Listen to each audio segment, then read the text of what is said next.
नमस्कार मित्र, आपलं शेती तंत्र या चॅनलमध्ये स्वागत आहे। मी तुमचा मित्र संतोष देवकते।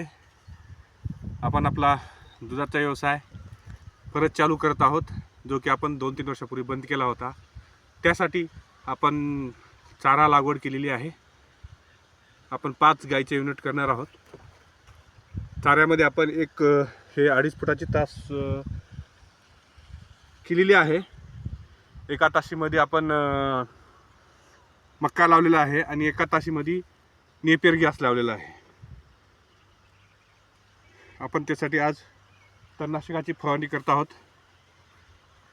अट्राजिन ह्या तणनाशकाची 50% ह्या तणनाशकाची फवारणी करत आहोत।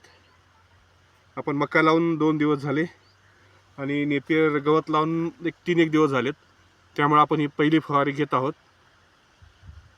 दूध व्यवसाय म्हटल्यानंतर चाऱ्याचं नियोजन करूनच आपण व्यवसाय हा करायला पाहिजे। बिना चाऱ्याचं जे लोक काय करतात, पहिले जनावरं आणतात, नंतर मग चाऱ्याच्या शोधामध्ये पळतात। तो जो जनावरांचा पीक पिरियड असतो 3 महिन्याचा, तो चारा अभावी जातो आणि तेव्हा मग दूधधंदा आपला हा तोट्यामध्ये जातो।